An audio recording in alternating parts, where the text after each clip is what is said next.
Saludos, estimados estudiantes. En esta ocasión vamos a presentar el segundo de los 3 videos que abordan el capítulo de cementos.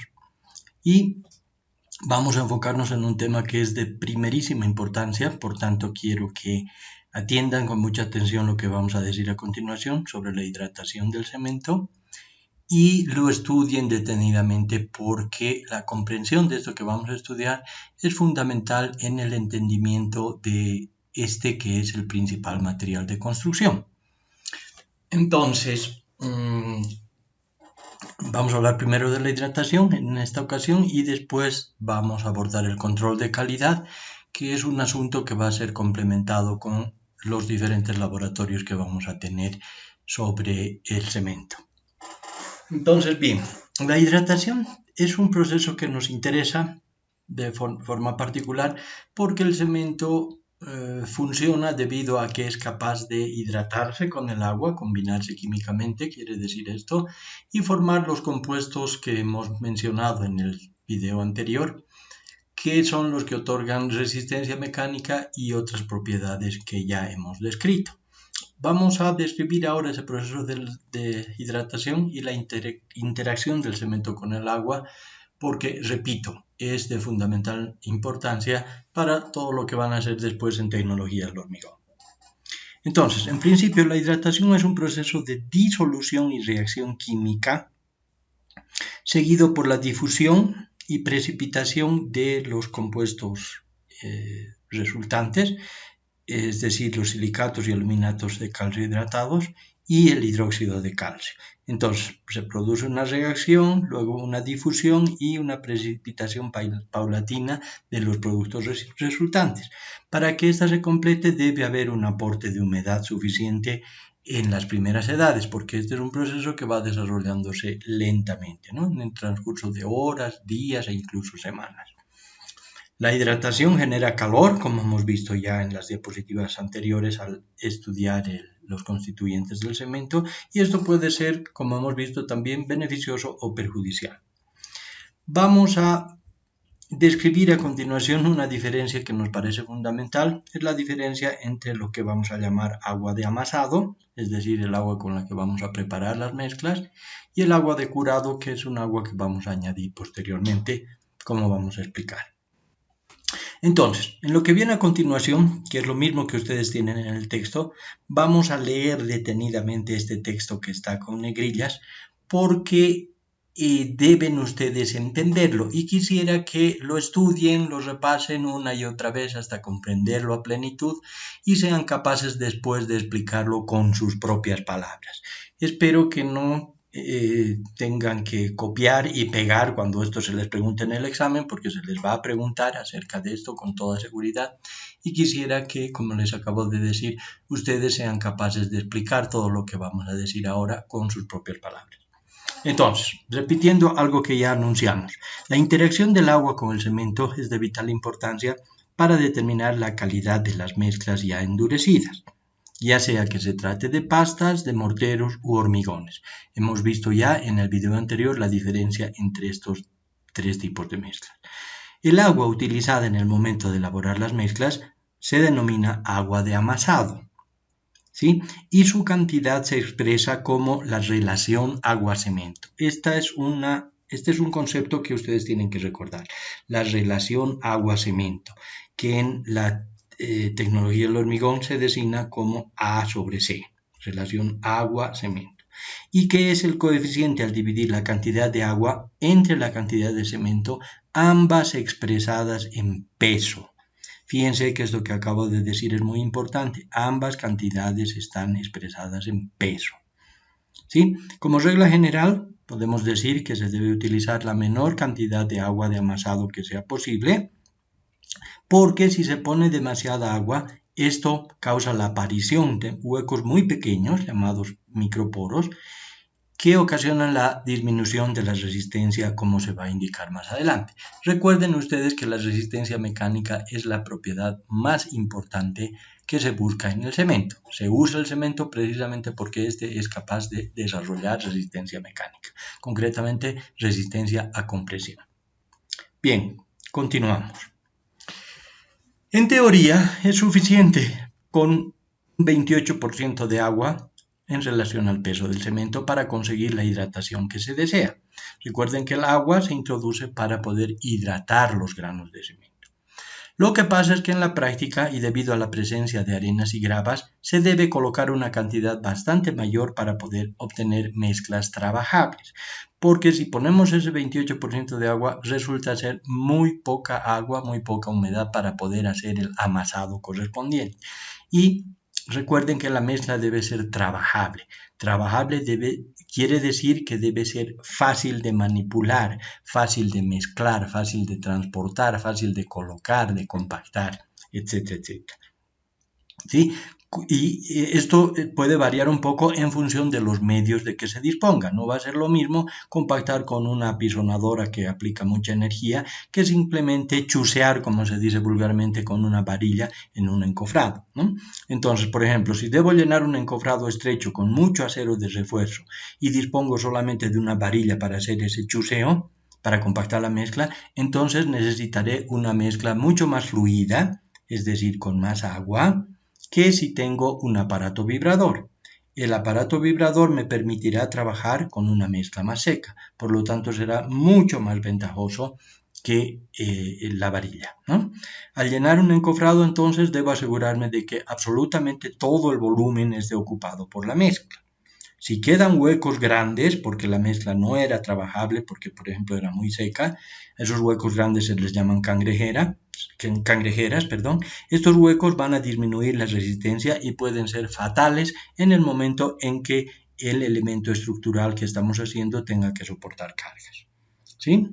Si la mezcla es fluida, puedo llenar mejor el encofrado que si la mezcla es muy seca, pero esto va a depender de los medios de que disponga para hacer ese rellenado, ¿no? Entonces, si la mezcla es fluida, como acabamos de decir, la relación agua-cemento va a ser más alta. Entonces, como pueden ver ustedes, debe haber un compromiso entre la necesidad de poner un poco más de agua para tener una mezcla trabajable y el conocimiento de que una cantidad mayor de agua genera más microporos y por lo tanto afecta la resistencia.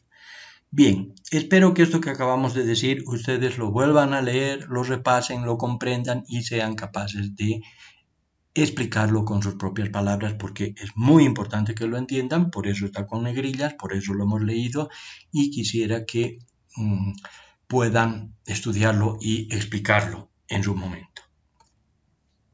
Continuando, entonces, la cantidad de agua de amasado, es decir, la relación agua-cemento, está gobernada por la necesidad de disminuir los microporos para conseguir mayor resistencia y además mayor impermeabilidad. Los huecos que se generan pueden ser las vías de entrada de agentes agresivos, generalmente con el agua. Y entonces esto quiere decir que debemos propender a tener una menor relación agua-cemento, pero también por la necesidad de mantener una mezcla trabajable, lo que va a tender a requerirnos una mayor relación agua-cemento. De ahí viene el compromiso que les decía. Entonces, es importante aquí señalar también que existen aditivos químicos para permitir aumentar la fluidez de las mezclas y por tanto su trabajabilidad, ¿no? Entonces vamos a relacionar aquí la fluidez con la trabajabilidad, sin aumentar la cantidad de agua de amasado. Pero estos aditivos encarecen las mezclas, son antieconómicos y se deben utilizar solamente en casos especiales. Entonces, repito, en principio debe buscarse un compromiso entre la necesidad de obtener mezclas trabajables, pero al mismo tiempo saber que mientras más agua se pone, menos resistencia se va a tener. Resumiendo, el agua de amasado tiene la finalidad de generar los productos de hidratación del cemento y su cantidad depende de los medios de que dispongamos para la colocación, procurando mantenerla siempre en el nivel más bajo que sea posible. Bien, espero que esto quede comprendido. Cualquier duda que tengan ustedes, vamos a estar atentos a sus preguntas para poder absolverlas. Bien, entonces, una vez que la mezcla es colocada en su lugar, en encofrados o en moldes o donde quiera que sea, empieza a producirse un proceso llamado exudación, o como se le conoce también en la tecnología del hormigón, sangrado del hormigón, que consiste en la decantación de los componentes más pesados, los sólidos formados por las gravas y las arenas, y el ascenso del material más liviano, que es el agua. Entonces, los sólidos caen hacia abajo y el agua asciende hacia arriba por ser el material más liviano. Este proceso ocasiona la aparición de una película de agua en la superficie que puede evaporarse rápidamente si es que está sometida al sol y al viento. Entonces, esta evaporación trae consigo la disminución del volumen, la retracción de los materiales que conforman la mezcla y la consiguiente fisuración. ¿Sí? Entonces, esa evaporación puede ser tan drástica que puede ocasionar la reducción del contenido de agua hasta el extremo de que no haya suficiente agua para la hidratación normal de los granos de cemento, afectando así también a la resistencia mecánica. Tenemos aquí un gráfico que muestra algo de lo que acabamos de decir, ¿no es cierto? Aquí tenemos, por ejemplo, una losa, ¿no?, que tiene una enorme superficie expuesta, y entonces ustedes pueden ver que las piedras más grandes que conforman la mezcla van a ir cayendo hacia el fondo, el encofrado. Las piedras más pequeñas van a quedar al medio y va a haber un ascenso permanente del material más liviano, que es el agua. ¿Ya? Vamos a estudiar eso de las densidades de los diferentes materiales y van a ver ustedes que la densidad del agua es 3 veces más pequeña que la densidad del cemento y más o menos 2.6 veces más ligera que las arenas y las gravas. Entonces, estas flechas que se muestran aquí muestran el ascenso del agua hacia arriba, o sea, el proceso de exudación, y como pueden ver se forma una película de agua en la superficie. Esa película de agua en la superficie, si es que tenemos condiciones adversas, es decir, mucho sol y mucho viento, van a conducir a la evaporación del agua. Y esa evaporación, como acabábamos de decir, puede ser tan severa que puede inclusive disminuir la cantidad de agua hasta tal punto que no haya suficiente agua para seguir hidratando los granos de cemento. Y esto va a producir como consecuencia una disminución del material que está ocupando ese volumen, con la consiguiente aparición de fisuras. Ustedes pueden ver aquí una fotografía real de una losa, ¿no?, que ha sufrido este proceso de exudación y entonces aparece este patrón de fisuras que pueden ver ustedes aquí como consecuencia de que una buena parte del agua que formaba la mezcla ha salido, se ha evaporado y entonces se ha producido esa contracción. Aquí pueden ver ustedes un corte de esa misma losa, ¿no?, donde podemos ver el ascenso del agua por exudación y luego la aparición de fisuras debido a la disminución del volumen de los materiales, es decir, a la retracción. Continuamos. La mejor manera de contrarrestar los efectos perjudiciales de la exudación o sangrado es mediante el curado húmedo. Y ahora vamos a explicar qué significa esto de curado húmedo. Pero esto debe hacerse una vez que la mezcla ya ha fraguado. Para continuar explicando esto, necesitamos esclarecer esto del fraguado, ¿ya? El fraguado va a significar la pérdida de plasticidad. Y aquí tienen ustedes un esquemita que lo vamos a volver a ver un poco más adelante cuando veamos los procesos de control de calidad del cemento. Y aquí pueden ver ustedes que en este punto que hemos llamado T sub 0 se procede a mezclar el cemento con el agua. ¿Ya? Este es el primer momento en que el cemento entra en contacto con el agua. Entonces, una vez que se hace eso, se mezcla, entonces empieza un proceso de reacción, ¿no?, de hidratación de los granos del cemento. Y hay un periodo en que la mezcla está en estado plástico, es decir, en estado fácilmente deformable. Luego de ese estado plástico viene un momento en el que se inicia la pérdida de plasticidad. Y ese proceso de pérdida de plasticidad se llama fraguado. ¿Ya? Ese proceso dura unas horas en realidad, hasta que al final se produce la rigidización completa con el final del fraguado y empieza otro proceso que vamos a llamar endurecimiento y que se caracteriza por la adquisición de resistencia. Entonces, fíjense que este eje horizontal muestra el tiempo transcurrido a partir del momento T sub 0, que es cuando hemos introducido el cemento al agua o viceversa y empiezan a producirse las reacciones de hidratación. Entonces hay un estado plástico, luego hay un estado de pérdida de plasticidad que vamos a llamar fraguado y posteriormente hay un proceso de adquisición de resistencia. Este proceso de adquisición de resistencia puede extenderse mucho tiempo. Mientras hayan granos sin hidratarse, va a seguir habiendo adquisición de resistencia. Fíjense que este proceso de endurecimiento puede durar incluso años. Si es que han habido algunas partículas que no se han hidratado, entonces se hidratan con el tiempo, una vez que entran en contacto con el agua, y eso va a seguir produciendo endurecimiento o adquisición de resistencia. Entonces, ¿cuándo podemos hablar del curado?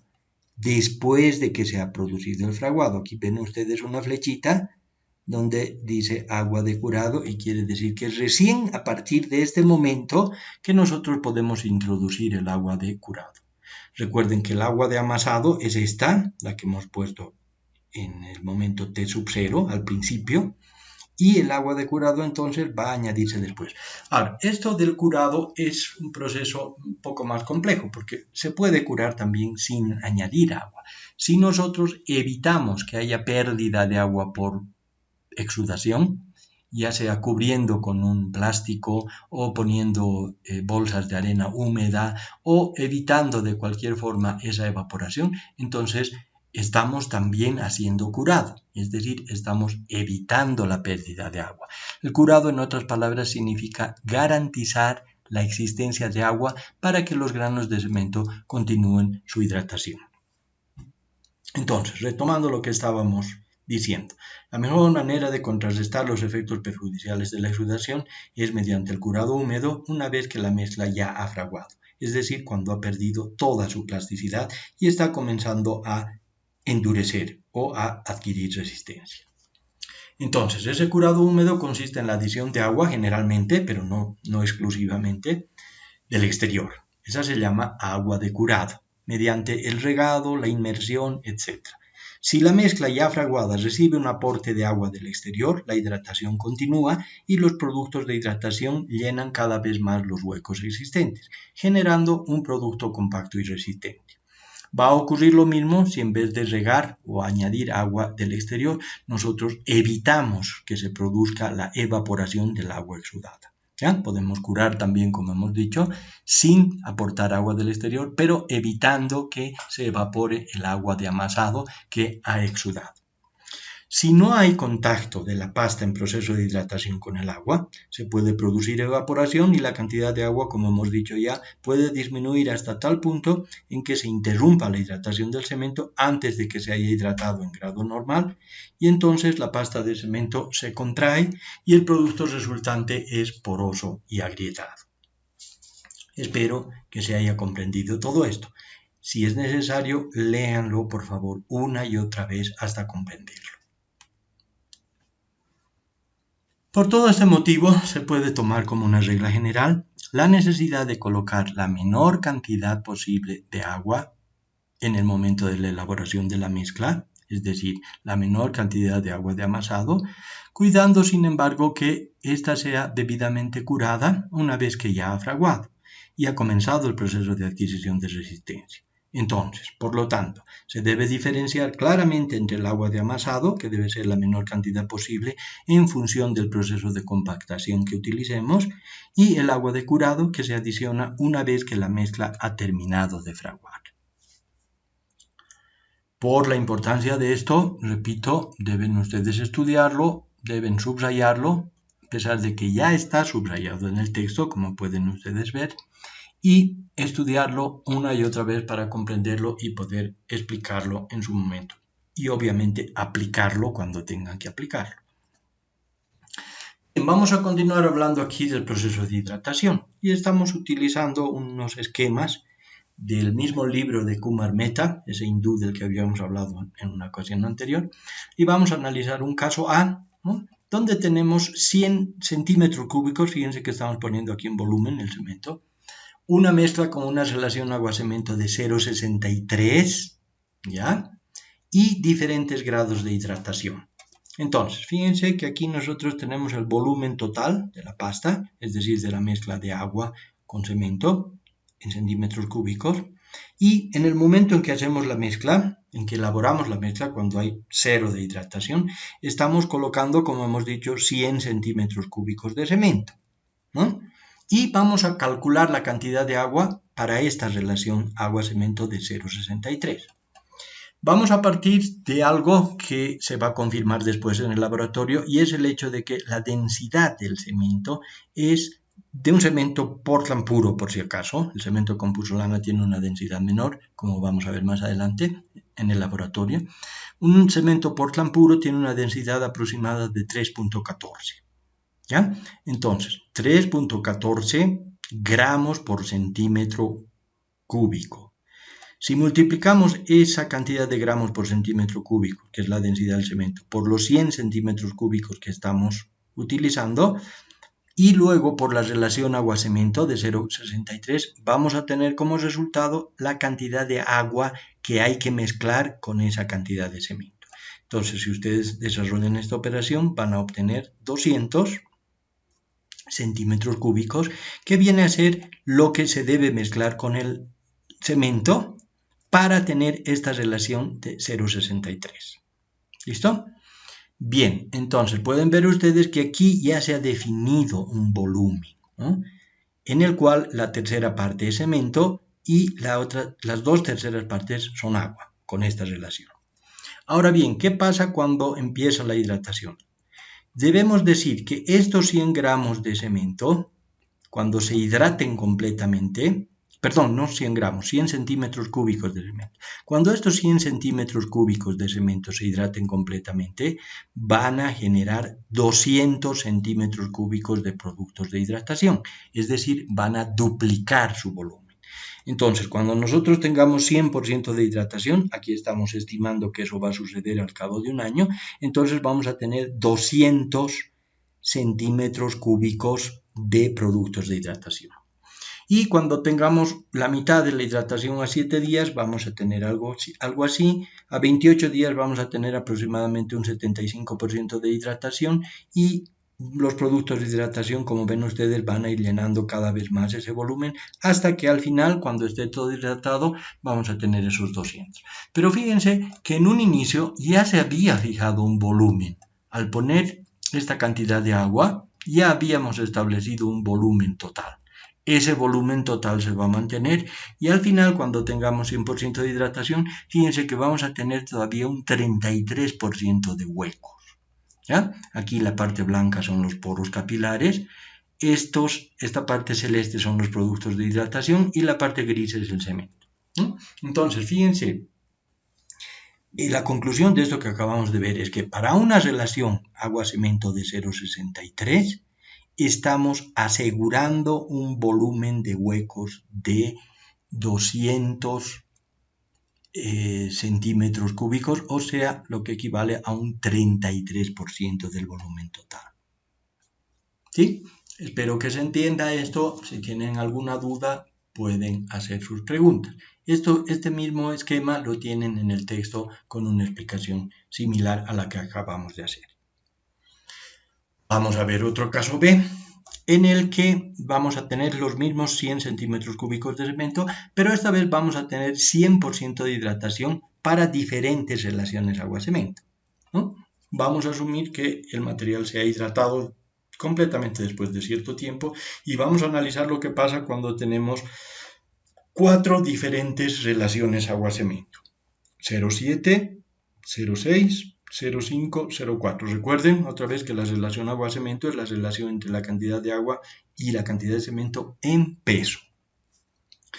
Entonces, asumiendo que estos 100 centímetros cúbicos de cemento van a generar los 200 centímetros cúbicos de productos de hidratación, podemos poner ya aquí estas líneas, pero vamos a ver que las diferentes relaciones agua-cemento nos van a dar de inicio volúmenes diferentes, ¿no es cierto? En este primer caso, el volumen total sería los 100 centímetros cúbicos de cemento más el agua, y el agua va a ser 3,14, que es la densidad del cemento, por 100 por 0,7.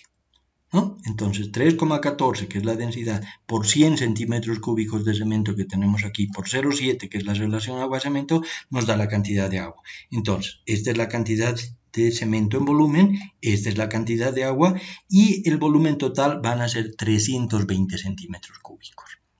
Entonces, si asumimos que esa cantidad de cemento va a generar 200 centímetros cúbicos de cemento, tenemos asegurados aquí 120 centímetros cúbicos de aire, de huecos, es decir, un 37%. Si hacemos la misma operación para una relación agua-cemento de 0,6, vamos a tener un volumen menor de agua y vamos a ver que la cantidad de huecos que se obtienen para un 100% de hidratación es un poco menor, es decir, 30%. Para una relación de 0,5 hacemos la misma operación y vamos a obtener un 22% de huecos. E incluso para una relación de 0,4, que es bastante baja, hacemos la misma operación y vamos a ver que se nos produce un 11% de vacíos. Entonces, como pueden ver ustedes, una relación agua-cemento mayor nos asegura una mayor cantidad de huecos. ¿Por qué? Porque, como hemos dicho en la diapositiva anterior, cuando estamos colocando el agua de amasado, con una relación agua-cemento dada, ya estamos fijando un volumen total que no se va a modificar. Y ese volumen va a ser llenado solamente en forma parcial por los productos de hidratación y casi siempre se van a producir huecos. Recuerden ustedes que la mezcla además tiene que ser trabajable, ¿no? Por eso es que estamos utilizando estas relaciones agua-cemento. Estas relaciones son relaciones bastante usuales, ¿no? Generalmente cuando se hace una mezcla se está en una relación agua-cemento de 0,6, 0,55, 0,60 y tantos, como habíamos visto en la diapositiva anterior. Obtener una relación agua-cemento tan baja como esta generalmente requiere de aditivos especiales para darle fluidez y trabajabilidad a las mezclas. Todo esto lo van a volver a discutir ustedes en tecnología del hormigón, van a hablar mucho de la relación agua-cemento, pero es necesario que hayan tenido esta introducción y que hayan estudiado estos esquemas para entender de lo que se trata. ¿Sí? Ustedes han debido observar en alguna ocasión que los albañiles, cuando están preparando mezclas de hormigón, tienen una tendencia a echarle más agua para hacer que la mezcla sea más fácil de transportar, de colocar, etcétera, etcétera. Entonces, en base a lo que acabamos de ver, ustedes comprenderán que mientras más agua se está añadiendo a esa mezcla, más daño se le está haciendo porque se está asegurando una cantidad mayor de huecos. Y esa cantidad mayor de huecos va a asegurar una resistencia menor. Mientras más huecos, menor resistencia. Bien, continuamos. Aquí podemos ver, esto es un esquema que se ha hecho en base a una fotografía del microscopio electrónico también, donde se puede ver que el agua, ¿no?, interviene de diferentes maneras en las mezclas. Hay una parte del agua, que es esta agua que está enlazada, agua de constitución, que va a formar los silicatos cálcicos hidratados, ¿no? Esos silicatos cálcicos se llaman hidratados porque contienen agua como esta que ven aquí en su constitución. Luego aparece una cantidad de agua que está alrededor de los productos de hidratación y que se puede considerar que es el agua que empuja a la otra agua que va a constituir la hidratación. Y finalmente hay una cantidad de agua que va a abandonar la mezcla y va a dejar huecos. Es lo que se llama aquí agua capilar. Entonces, el agua interlaminar es el agua de constitución, el agua físicamente absorbida es el agua que está pegada ahí, que está empujando a la otra agua que va a formar parte de la reacción, y hay un agua que está por demás, que va a salir y que va a dejar los huecos capilares. De esto se trata. Estos son los huecos de los que hablamos, que le hacen daño a la mezcla porque van a abandonarla al final, tarde o temprano, no van a participar en la hidratación y simplemente han tenido la función de dar trabajabilidad. Pero mientras más de esta agua se pone, más huecos se aseguran en la mezcla. Bien, ahora vamos a abordar la segunda parte de este video y es la que se refiere al control de calidad del cemento. Todo lo que vamos a ver aquí, o bueno, la mayor parte de lo que vamos a ver aquí, lo vamos a complementar con los laboratorios correspondientes. Es decir, ustedes tienen la fortuna de que en el instituto tenemos laboratorios y hemos elaborado y seguimos haciéndolo videos propios para mostrarles a ustedes muchos de los ensayos de control de calidad de diferentes materiales y obviamente que el cemento es un material especial porque es el principal material de construcción. Entonces, en la medida en que vayamos describiendo los ensayos para controlar la calidad de este material, vamos a ir haciendo referencia también a las normas y más específicamente a las tablas de las normas que nos van a permitir hacer comparaciones entre lo que vamos a obtener en laboratorio y lo que dicen las normas para que ustedes puedan comparar esos valores en su momento. Entonces, para controlar la calidad del cemento hay varios ensayos. Los principales son estos que vamos a ver aquí, ¿no? La finura de molido, el tiempo de fraguado, la estabilidad de volumen, la resistencia a compresión, que es el principal ensayo de todos, porque como hemos visto ya, se busca que el cemento tenga resistencia para poder absorber las cargas de las edificaciones. Y también hay ensayos químicos, ¿no? Que es la cantidad de anhídrido sulfúrico, el residuo insoluble, la pérdida por ignición o pérdida al fuego o pérdida por calcinación, que se llama también, y los contenidos de cal libre y óxido de magnesio que hemos mencionado ya entre los componentes secundarios del cemento en un video anterior. Bien, entonces, esta es la tabla principal de nuestra norma. La norma nacional del cemento es la NB 011, ¿ya? Esta es una norma que tienen que recordar. Hemos hablado un poquito de normalización en un video anterior, ¿no? Hemos dicho que existen normas de especificaciones y otros tipos de normas, pero esta es una norma de especificaciones y esas son las normas más importantes porque en esas normas están establecidos los requisitos que tienen que cumplir los diferentes materiales. Entonces, esta norma es la norma nacional de especificaciones para el cemento. Entonces, la tabla principal de esa norma, la tabla de clasificación, como dice aquí, es esta, ¿no? Fíjense que estamos hablando todo el tiempo de cemento Portland, ¿ya? Y un cemento Portland en principio es un cemento tipo 1, es un Portland normal. Si recuerdan la tabla de la norma STM que vimos en el video anterior, esa hablaba de diferentes tipos de cemento Portland, ¿verdad? El cemento tipo 1, el tipo 2, el tipo 3, 4, 5, con alta resistencia inicial, resistencia a los sulfatos, etcétera, etcétera. Pues bien, nuestra norma solamente tiene cementos tipo 1, como pueden ver aquí. Y esos cementos pueden variar un poco en función de las adiciones. Hemos hablado ya de las adiciones en el video anterior también y hemos visto que estas son principalmente la puzzolana. Entonces un cemento con adición de puzzolana es un cemento tipo 1P, un cemento con adición de filler calizo es un cemento tipo 1F y aquí en la norma están contemplados también otros cementos que aunque no existen en la práctica están mencionados aquí. Por ejemplo, cemento Portland con escoria. Vendría a ser un cemento 1S que no existe en nuestro mercado, no hay ningún cemento que corresponda a esta clasificación. O un cemento mixto que puede tener varias adiciones, como un cemento 1M, que tampoco existen en el mercado. Y también están aquí contemplados los cementos puzolánicos, que ya no son cementos Portland, pero que se designan con la letra P, porque tienen mayores contenidos de puzolana, ¿no? Entonces aquí pueden ver los componentes principales en proporciones en masa, en porcentaje aquí. Y como pueden ver, un cemento Portland tiene que tener por lo menos 95% de clinker. Clinker, como hemos visto, es el producto de la calcinación de las piedras calizas con algo de arcilla y es el producto que sale del horno. Ese clinker es el alma del cemento, si quieren llamarlo así.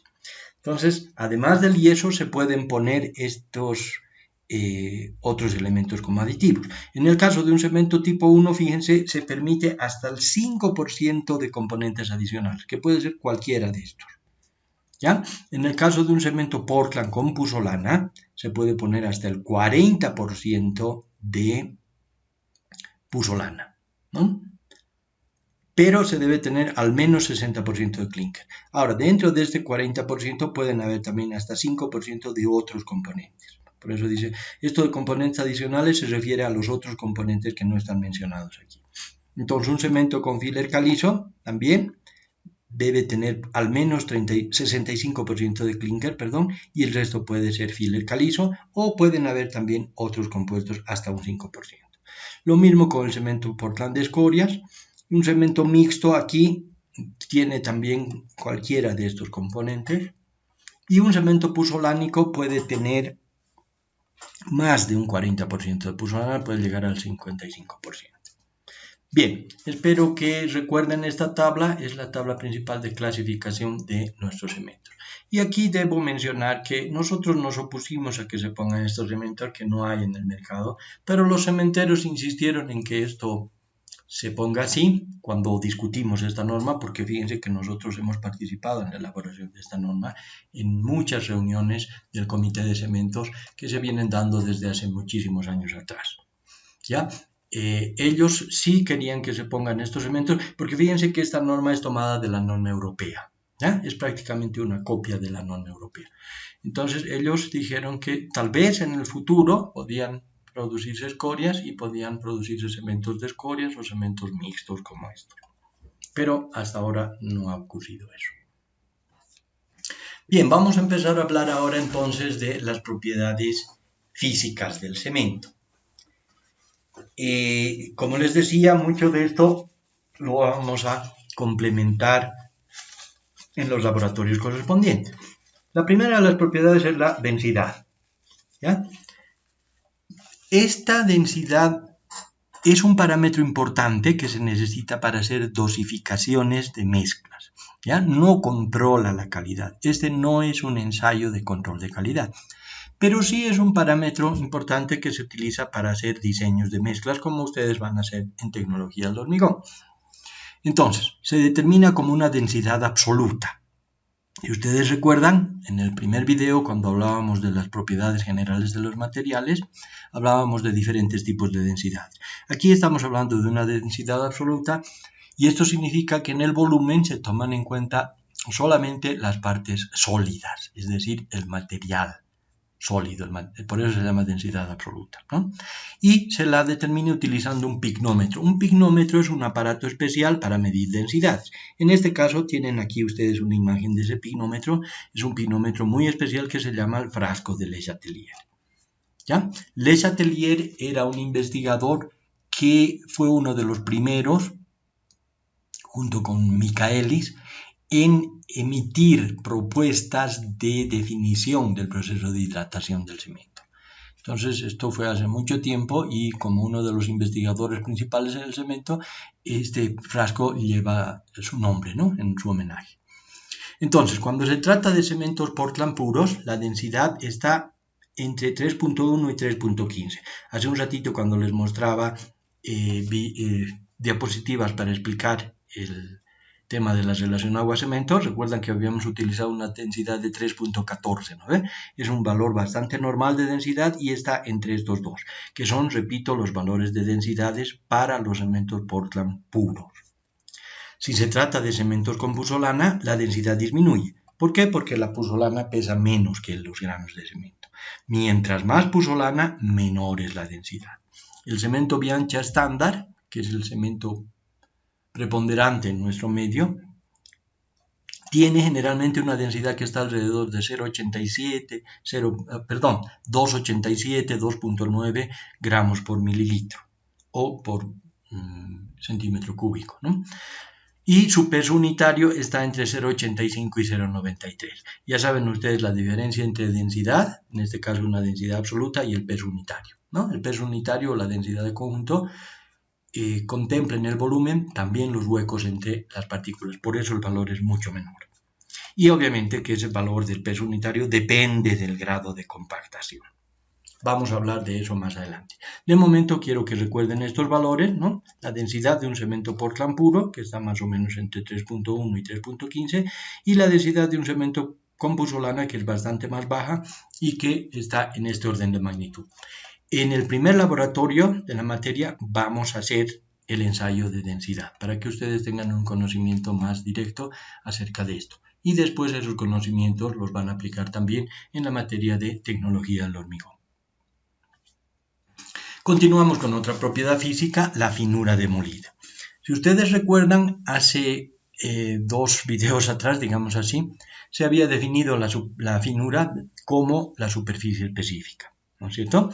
Entonces, la finura de molido o superficie específica es una propiedad muy importante en los conglomerantes en general, ya que mientras mayor sea la finura, mientras más fino sea el material, entonces mayor será la superficie específica presentada por las partículas al agua y con mayor rapidez se producirá la hidratación, por lo tanto la adquisición de resistencia. Entonces, la finura es un parámetro importante para controlar la calidad del cemento.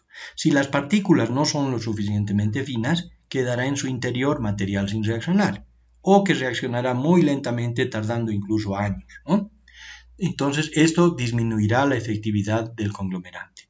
Un mayor grado de finura proporciona además una mayor docilidad, es decir, una mayor trabajabilidad, y disminuye la exudación, que es un proceso que ya hemos estudiado.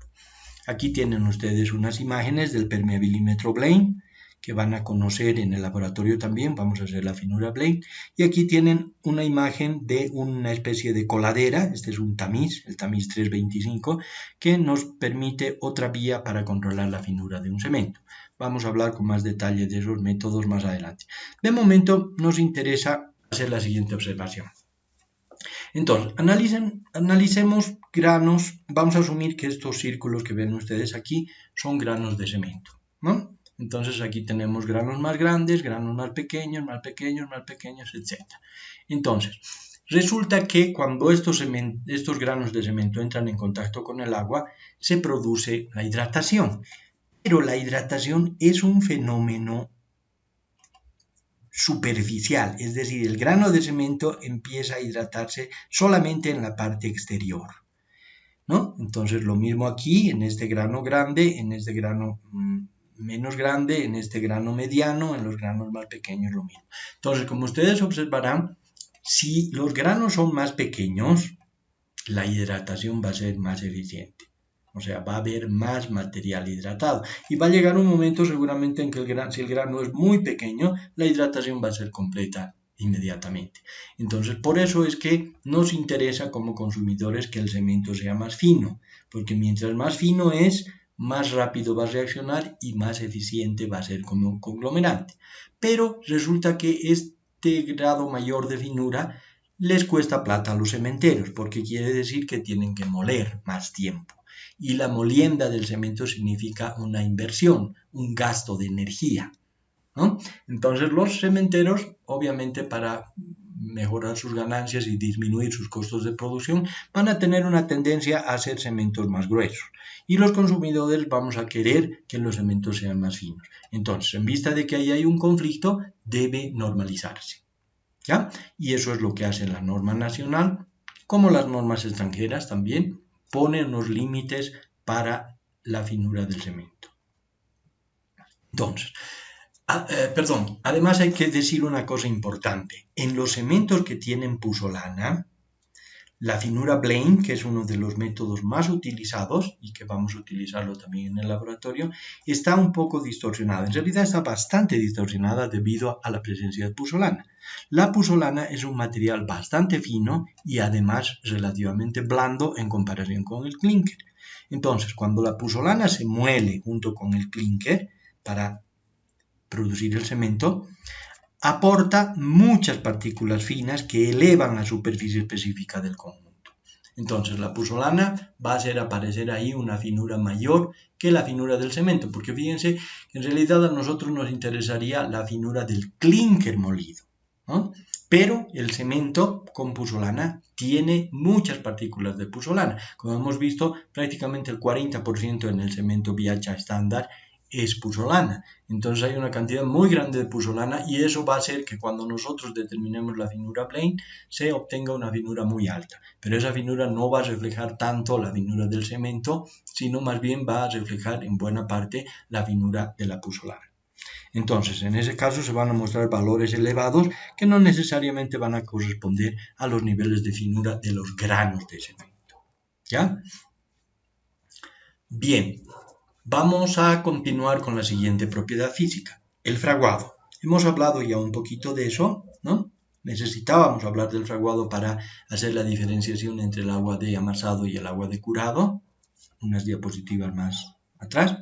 Y ahora vamos a volver a retomar eso. Entonces, el fraguado, como hemos dicho ya entonces, es un proceso de pérdida de plasticidad, ¿no es cierto? Y si nosotros contamos como T sub 0 aquí el momento en que el cemento se añade al agua o el agua al cemento, empiezan las reacciones y se produce un periodo plástico. Cuando ustedes estudien tecnología del hormigón, van a estudiar al hormigón en estado plástico, es decir, en este estado trabajable, moldeable, en el que se puede transportar, colocar, compactar, etcétera, etcétera. Y luego viene un proceso de pérdida de plasticidad que hemos llamado fraguado. Y hay un momento en que la pérdida de plasticidad es completa, se produce la rigidización y entonces empieza el endurecimiento. ¿Qué es el endurecimiento? Ya no es la pérdida de plasticidad, es la adquisición de resistencia. Es decir, recién a partir de este momento la mezcla empieza a endurecer, o sea, a adquirir resistencia. Aquí ustedes tienen una pequeña imagen, ¿no?, donde se muestra una mezcla de pasta de cemento que está en un recipiente especial, un molde troncocónico, y aquí hay un aparato que se llama el aparato de Vicat. Si ustedes recuerdan, Vicat fue uno de los investigadores más importantes del cemento, y entonces este aparato lleva su nombre, y este aparato de Vicat entonces es un marco metálico que tiene una aguja que va a ir penetrando en la pasta, y en la medida en que vaya penetrando se van a ir registrando aquí los niveles de penetración. Y entonces el fraguado se va a definir como un momento en que la penetración ya no sea completa. Todo esto se lo va a discutir con más detalle en un laboratorio especial, por eso no vamos a profundizar ahora. Simplemente aquí les muestro una imagen de cómo es el proceso para determinar el tiempo de fraguado. Lo mismo se va a hacer obviamente con la densidad y con la finura, que son otras propiedades físicas que hemos visto antes. Continuamos. Aquí tienen ustedes una tabla de la norma boliviana, la NB 011, donde se muestran los requisitos del fraguado y de la finura Blaine, ¿no? Entonces hay diferentes categorías resistentes, eso lo vamos a ver un poquito más adelante en una diapositiva que viene después. Hay 3 categorías resistentes, categoría alta, categoría media y categoría baja en nuestra norma, y fíjense que en los 3 casos aquí el fraguado está regulado, ¿no? El fraguado inicial, es decir, lo que habíamos visto aquí como TI, el inicio de la pérdida de plasticidad, debe ocurrir en un plazo mayor a 45 minutos, partiendo desde el momento en que se pone el cemento en contacto con el agua, lo que habíamos llamado T sub 0 en la anterior diapositiva, ¿no? Entonces deben transcurrir al menos 45 minutos aquí en este estado plástico para que recién se pueda producir el inicio del fraguado o de la pérdida de plasticidad. Entonces, como pueden ver ustedes aquí, el fraguado final debe producirse antes de las 7 horas. Fíjense una cosa importante aquí, volviendo a este gráfico, es necesario que este tiempo inicial se recorra un poco hacia la derecha. ¿Por qué? Porque necesitamos un estado plástico.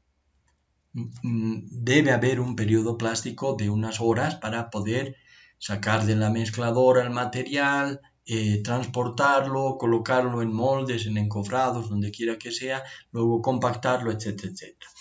Y al mismo tiempo se necesita que este otro momento, el tiempo final del fraguado, sea lo más rápido posible. ¿Para qué? Para que comience más rápido la adquisición de resistencia. Mientras más tarde en producirse este punto, más se va a tardar en adquirir resistencia y por lo tanto se va a tardar más en avanzar en las obras, ¿no? Se va a tardar más en poner en servicio los elementos que hayamos preparado con hormigón y con cemento, obviamente. Entonces, el fraguado inicial debe ser mayor a 45 minutos y el fraguado final debe ser menor a 7 horas. Esas son las especificaciones de la norma nacional, que es la NB 011, como hemos visto en una diapositiva anterior. Luego están los requisitos de la superficie específica Blaine, ¿no? Y se expresan en centímetros cuadrados por gramo. Aquí falta una línea de división por si acaso. Entonces, la superficie específica para los cementos de categoría resistente alta debe ser mayor a 2.800 centímetros cuadrados por gramo y la superficie específica de los cementos de categoría media y baja debe ser mayor a 2.600. Repitiendo lo que habíamos dicho antes, esto está distorsionado por la puzzolana y cuando se hacen los ensayos de finura de nuestros cementos se obtienen valores muy por encima. Es muy común obtener valores de, no sé, 4.000, 4.500, incluso 5.000 de finura Blaine, pero que no reflejan realmente la finura del cemento, sino que están distorsionados por la puzzolana. Este ensayo de finura Blaine, del que vamos a hablar en el primer laboratorio, ha sido creado para cementos Portland puros. ¿Ya? Bien. Propiedades físicas, continuamos, vamos a hablar ahora de la estabilidad de volumen, ¿no? Existen compuestos secundarios, que hemos visto ya, el óxido de calcio y el óxido de magnesio principalmente, que aparecen como óxidos libres, ¿no? Por deficiencias en el proceso de fabricación, etcétera, etcétera, por las características de las materias primas, etcétera. Entonces también puede haber un exceso de contenido de yeso. Como ustedes saben, el yeso se introduce como regulador del fraguado para evitar la hidratación rapidísima del aluminato tricálcico. Entonces todos estos compuestos pueden provocar expansiones de la pasta de cemento. Si estas expansiones se producen cuando la pasta ya ha comenzado a endurecer, o sea, ha terminado el fraguado, pueden generar tensiones que superen la resistencia del material, ocasionando fisuras y o resquebrajamientos. Entonces, la cal, el óxido de calcio y el magnesio libres se combinan con el agua y forman hidróxidos. Y esto es expansivo. Esas reacciones son, como hemos visto antes, exotérmicas y además expansivas. Entonces, hay diferentes formas de evaluar la estabilidad de volumen o, si quieren, la expansión, en otras palabras. Uno de los métodos es el método tomado de la norma europea con las agujas de Le Chatelier, donde se pone aquí una pasta de cemento dentro de un molde tipo anillo que tiene unas agujas y se miden la distancia entre las agujas antes y después de hacer hervir esto, una vez que ya ha fraguado, y se mide ahí la potencial expansividad de este material.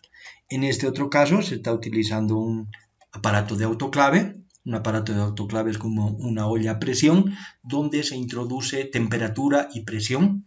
Y aquí ven ustedes unos prismas, ¿no? Los prismas de de pasta de cemento, ¿no? Que tienen una longitud dada que se mide aquí. Y luego de medir esa longitud se introducen en esa olla a presión que se llama aparato de autoclave durante un cierto tiempo y después se vuelve a sacar y se vuelve a medir para ver si ha habido alguna expansión en cuanto a sus dimensiones por la presencia de los compuestos que hemos indicado anteriormente.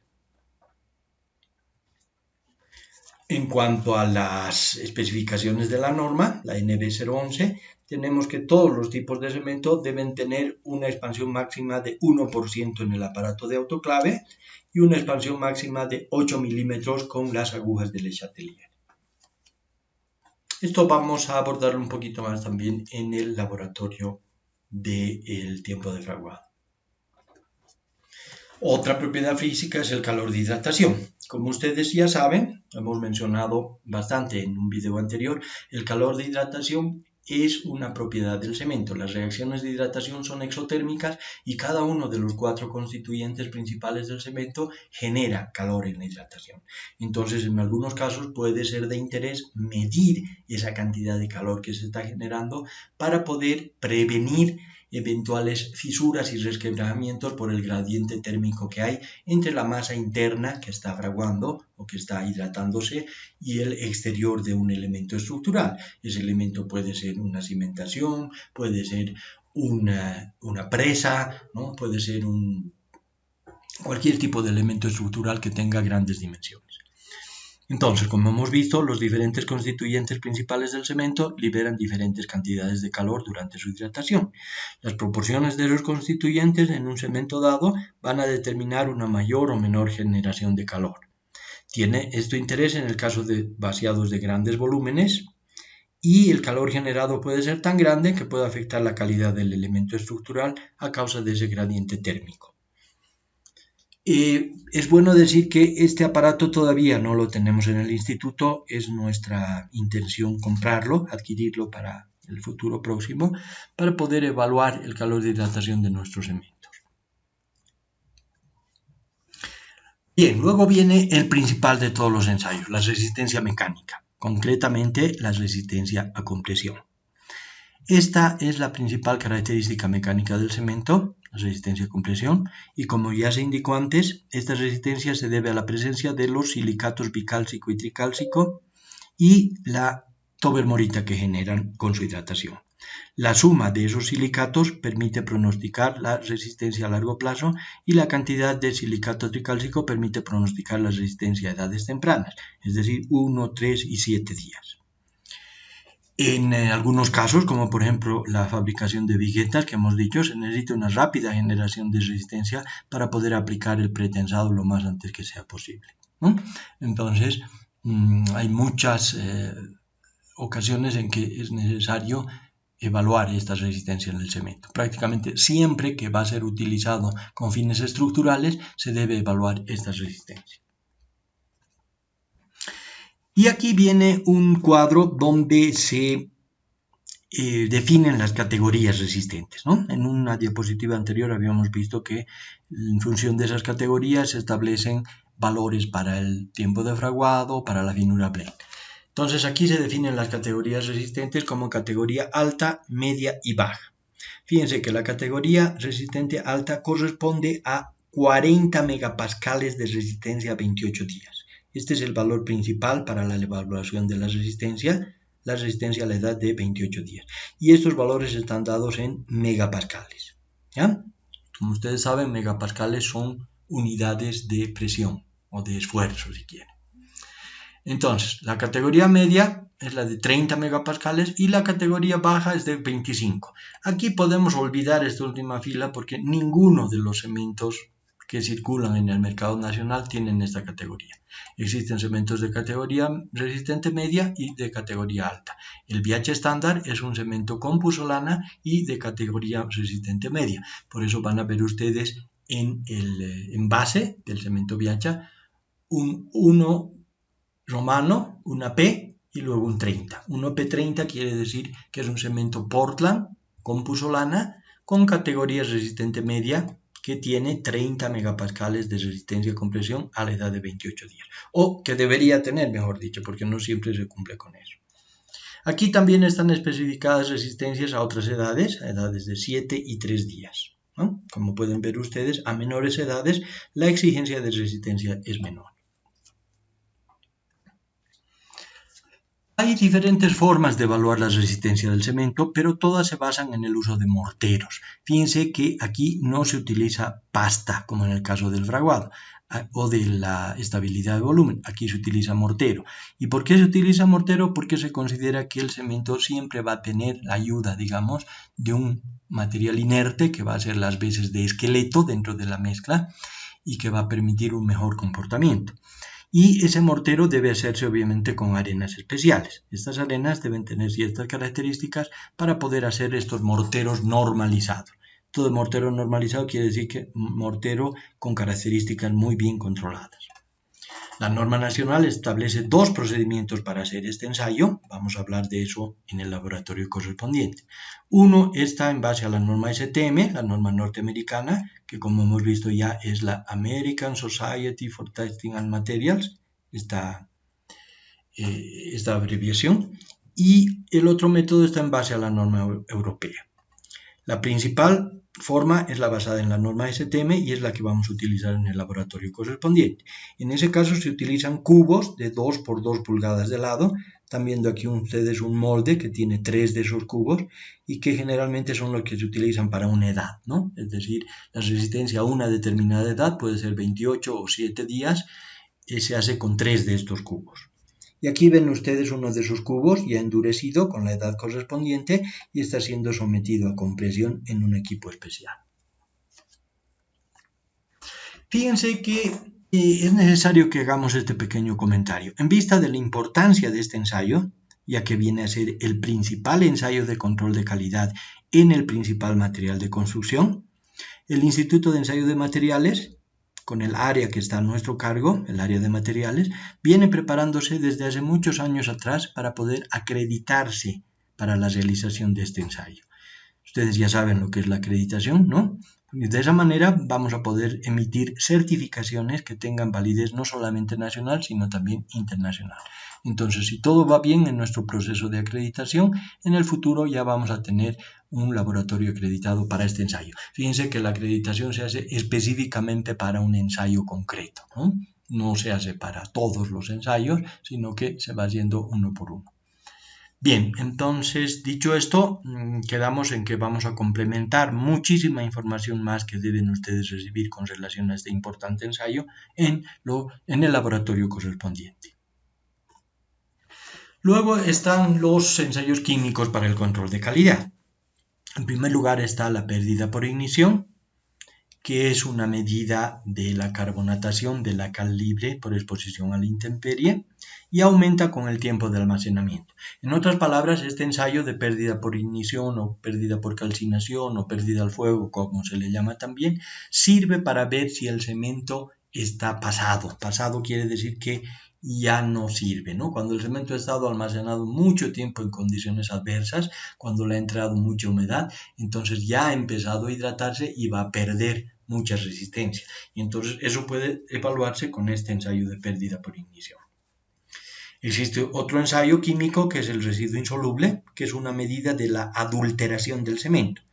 En el caso nuestro, donde tenemos tantos cementos con tanta puzzolana, nos da una idea de la cantidad de puzzolana, porque la puzzolana es un compuesto extraño al cemento, como ustedes saben, ¿no?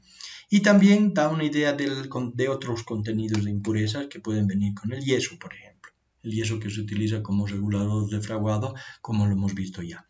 Entonces, la pérdida por ignición es un ensayo químico que nos ayuda a ver si el cemento está pasado. Aquí también es bueno decir que existe una manera más directa de ver esto de si el cemento está pasado, ¿no? Cuando un cemento ha estado almacenado mucho tiempo, empiezan a aparecer unos grumos. Si esos grumos se pueden deshacer con la mano, entonces todavía se puede asumir que la pérdida de resistencia no es muy importante. Pero si esos grumos se han vuelto tan duros que ya no se pueden deshacer con los dedos, entonces es seguro que ha habido una pérdida muy significativa de resistencia y ese cemento ya no debería usarse con fines estructurales, ¿no? Puede utilizarse para otro tipo de aplicaciones donde se requiere menos resistencia, pero no con fines estructurales. Y en cuanto al residuo insoluble, como hemos visto ya, nos da una idea que puede ser interesante en su momento para ver acerca de cuánta puzzolana más o menos puede tener el cemento. Eso para el caso de los cementos nacionales.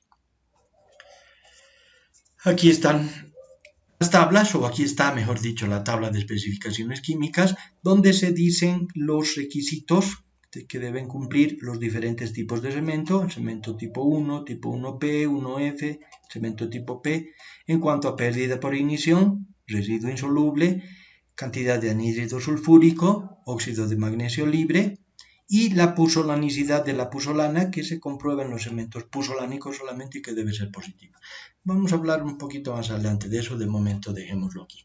Pero como pueden ver ustedes, hay valores aquí en porcentaje que nos dicen cuánto debe cumplir para cada requisito químico cada uno de los diferentes tipos de cemento.